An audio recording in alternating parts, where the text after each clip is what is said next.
The 6 Spain golf mistakes to avoid when traveling to Spain. Navigating a new golf culture can be tricky.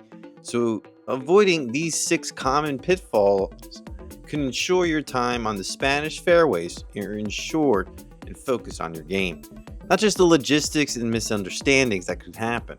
Now, I was fortunate enough to actually play 2 courses in Spain, targeted more, but nevertheless only played 2, and I'm going to walk through 6 mistakes to avoid if you haven't played already. Starting off with number 1, that is, be ready to walk. While using buggies or carts are available, most traditional Spanish golf courses, especially the non-resorts, are going to be designed for walking. That's good, but just be prepared. Even though the course offers carts, some areas may have carts only restricted or be heavily introduced to not giving out cards to people unless they have a handicap sticker. Now, a pro tip is just to have a light cart here and a light bag, and you're not even going to have too many walking carts as you might have walking carts. Actually, there are some walking carts, but you're going to have to rent those out. Buggies. The buggies are called carts as well, and it's in a different language, so keep that in mind. We're not going to keep those on the list. We're just going to move now quickly into our next on 2. Number 2 would be failing to verify handicap requirements. Now, most clubs do not have this as a rule, but I will say if you do check into some clubs, they might ask what your handicap is, and you do not want to struggle there. And some high-level private courses are expected to have some sort of handicap system to verify. Now, while tourist resorts really don't have it, we wanted to add it on this list. Moving in to number 3 would be just to ensure casual dress codes. Now, while Spanish culture offers a more formal, everything must go attitude when it comes to some parts of the US or the UK, showing up in the cargo shorts and just the fundamentals of golf aren't going to fly here. You got to show up tight, you got to take your hat off in the club's pro shop for the most part. I don't think that this is too strong, but you just got to show up looking with a tucked in collar, and the better you look, the more impressed you're going to get on the course, in my opinion. Moving into number 4.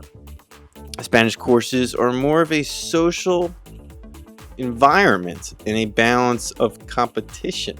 So be mindful of local etiquette when walking through without asking or failing to acknowledge other groups. Now, a quick solution is always wait for the group ahead of you. I felt like when I was playing so fast that I must have passed 2 or 3 people, and they just said play in front of us. I might have I think I know I did play with one group because I ended up pairing up with them because I was moving too quick.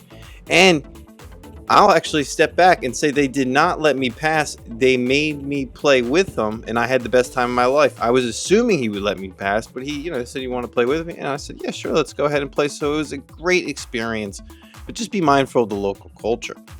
Now, moving into number 5, this is something that it took a while to kind of break down, but it's just the meter.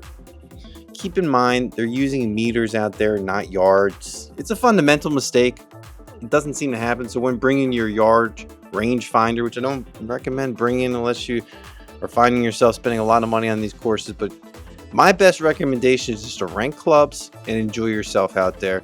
And keep in mind, when it comes to a 150-yard marker, that's really 150-yard marker is roughly 137 meters. So work backwards from there.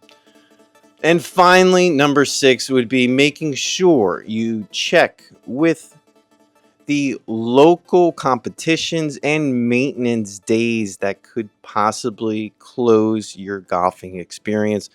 I know this happened to me on one of the countries I went through in Europe.